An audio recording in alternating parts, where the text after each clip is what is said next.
दीदी दीदी, बहुत भूख लगी है, खाना दो ना। मुझे भी खाना दो ना दीदी। एक तो ठंड से कांप रही हूँ, ऊपर से तुम खाना भी नहीं दे रही हो।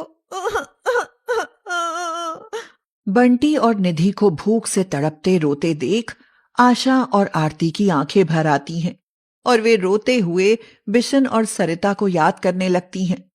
आज जहां खाने के लाले पड़े थे, कल वहीं भरपूर खाना था।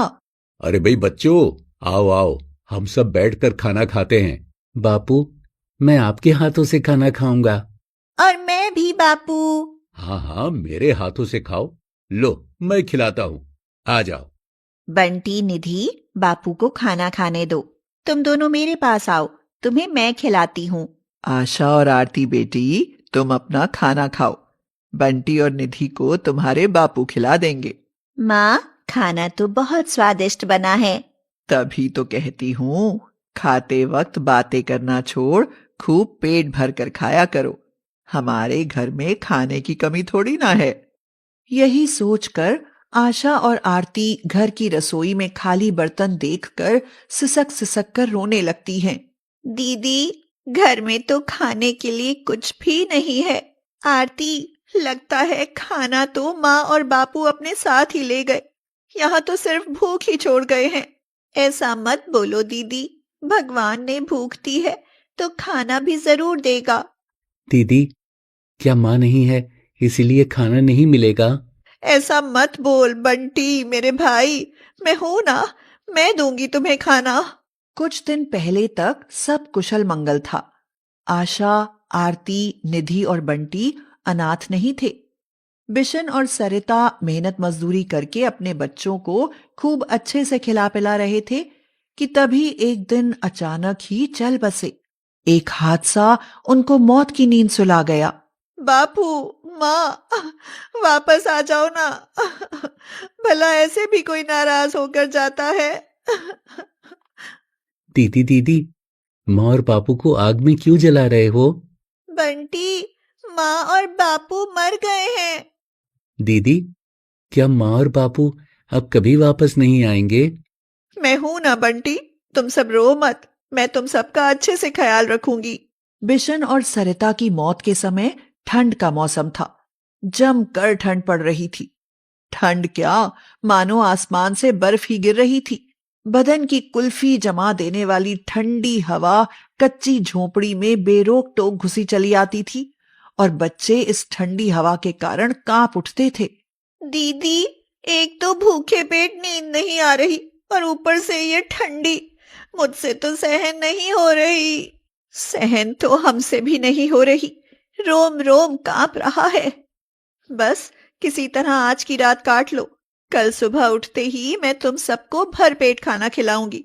फिर देखना, न भूख सताएगी और न ठंडी। यह कहकर आशा बच्चों को हिम्मत देती है और बंटी को बगल में दबाकर सभी किसी तरह फटे कंबल में रात तो काट लेते हैं, मगर फिर सुबह होते ही भूख के मारे बिलबिलाने लगते हैं। दीदी, अब तो खाना दो, अब भूखा नहीं रहा जाता। तुम चिंता मत करो, मैं अभी खाने का इंतजाम करती हूँ। यह कहकर आशा भयंकर सर्दी की परवाह न करते हुए घर से निकल जाती है और पड़ोस के दरवाजे खटखटाती है। काकी, मेरे भाई बहन बहुत भूखे हैं, उनके लिए थोड़ा खाना दे दो। चल चल, दरवाजा बंद करने दे। सुबह सुबह भीख मांगते शर्म नहीं आती तुझे? इस महंगाई में खुद का पेट भरने के लिए तो खाना नहीं, इनको दे दो खाना। हं। इतना कहकर काकी दरवाजा बंद कर लेती है और फिर आशा कई घरों के दरवाजे खटखटाती है, मगर उसे सब दुत्कार देते हैं। हार थक कर वह अंत में कमला का दरवाजा खटखटाती है। अरे तू आशा, क्या चाहिए? काकी, मेरे भाई बहन बहुत भूखे हैं।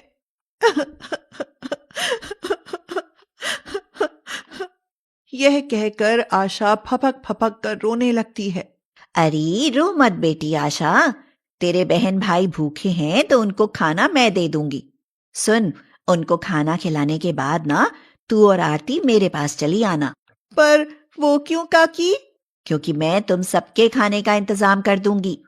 अमीर घरों में साफ सफाई का काम दिलवा दूंगी तुम दोनों को, फिर खाने की कमी न रहेगी। यह सुनकर आशा बहुत खुश होती है और कमला से खाना लेकर घर आती है। सब पेट भर कर खाना खाते हैं।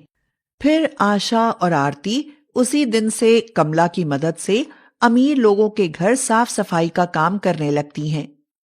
इससे उनको थोड़ा खाना नसीब होने लगता है।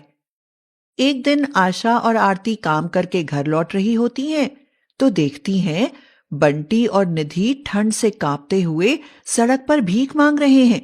बाबू, कुछ पैसे दे दो, हम अनाथ हैं। हम बहुत गरीब हैं साहब, हमारे पास पहनने के लिए कपड़े और खाने के लिए भोजन भी नहीं है। यह देखकर आशा और आरती भौचक्की रह जाती हैं। उनको बंटी और निधि पर गुस्से से ज्यादा तरस आता है। उन दोनों की आंखों में आंसू भर आते हैं। बंटी और निधि, मैंने तुम्हें घर पर रहने को कहा था और तुमसे भीख मांगने को किसने बोला? दीदी, बहुत भूख लगी थी इसीलिए। इसलिए भीख मांगने निकल आए दोनों। घर चलो, मैं तुम्हें खाना देती हूँ। और सुनो, तुम मेरे होते हुए खुद को कभी अनाथ मत कहना और आज के बाद ना ही कभी भीख मांगना, समझे? उस समय सर्दी ने तो जैसे जान लेने की ठान ली थी। कच्ची झोपड़ी में ठंड से जरा भी राहत न थी। रात को जबरदस्त ठंड पड़ती तो सीधी अंदर घुसी आती। बच्चे ठंड से कांपने लगते और पल भर भी नहीं सो पाते। दीदी, बहुत ठंडी लग रही है। दीदी, किसी तरह खाना मिलने लगा तो अब ठंड जान लेने पर तुल गई। इस टूटी फूटी कच्ची झोपड़ी में जाड़ा कैसे कटेगा? आरती, हिम्मत रखो। कच्ची झोपड़ी कच्चे घर में भी तो बदल सकती है। हम चारों मिलकर इसे ठीक कर लेंगे।